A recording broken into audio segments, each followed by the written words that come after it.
This is a Campus Insiders Insiders Alert. Joe Paterno, once again, college football's all-time winningest coach after the NCAA, the school, and the state of Pennsylvania came to a court settlement on Friday.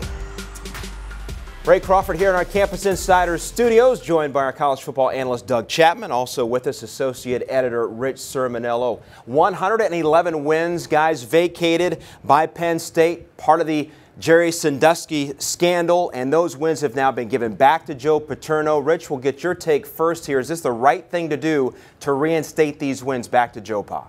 Yeah, I believe that it is the right move, Ray. This segment of the punishment was an overreach. I don't understand how taking wins not only away from Joe Paterno, but also those players, almost a generation of players.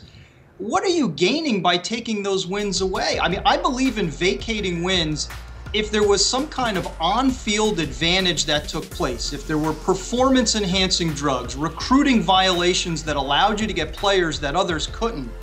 But as heinous as this crime was, and I believe Joe Paterno absolutely should have done more, taking those wins away, I'm just not sure what that proves. I have to disagree with you, Rich. I think an overreach would have been if they were given the death penalty. I do not think that the win should be given back to Joe Paterno.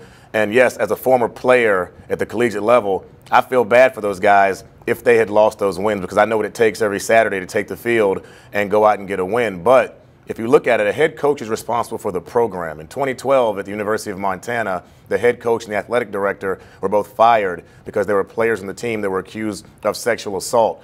The head coach has to be responsible for everything, his players and the actions of his players and what goes on in that facility. And when Jerry Sandusky was doing what he was doing, even after he was a coach, still had access to the building under Joe Paterno's knowledge. He may not have known everything, but he had an inkling of what was going on, and he failed to put his foot down and take the proper action. I felt a long time ago the game had passed Joe Paterno down. I was talking to LeVar Arrington about it years ago. The game passed him by before these allegations even came out, and I feel bad for him on that. But I don't feel as sorry for him as I do for the victims of Jerry Sandusky. And I think that as a head coach, you are responsible for your program in its entirety from the top down. He failed to do what he was supposed to do, and I do not like this right here. Hey, listen, I completely agree with you, Doug. I mean, he is responsible in every facet of what takes place with that program. But where does the punishment stop? I mean, he was fired and should have been fired. And you know, there were fines levied against the university. There were scholarship reductions. There were bans to the postseason. I'm not sure what we gain or what those victims gain by taking wins away that were earned on the football field. I just don't know what was gained in that regard. I think they were trying to hit him as hard as they possibly could by knocking him from the top of the coaching ranks in terms of victories, and I just think it was I think it was an attempt to reinvent history. Penn State won those games, and I'm glad that now the record books will show that they have won those games. But he should have been knocked from college football history. What happened at USC with the whole Reggie Bush situation, their sanctions seem tougher on them based on what they did. These are sexual assault allegations involving children, and the crime is so heinous that the thing, if they'd have got the death penalty, that would have been extreme. Anything under that, I think, is exactly what they deserve. Joe Paterno should have to vacate those wins. I'm sorry. I feel bad for those players. I said it. I was a former player, and I wouldn't be able to imagine losing that amount of wins that I know I worked for, but you have to punish them. They're off of sanctions. They were bowl eligible. Now that he gets the wins back, if you're a victim, you have to carry that for the rest of your life. And it looked like the NCAA once again has made another mistake in punishing a program. They should have. These wins should never have been given back. They shouldn't even have been on the table. Doug, and I'm sorry for the Paterno family. I'm sorry, but this crime is a lot more heinous than signing autographs or being paying players.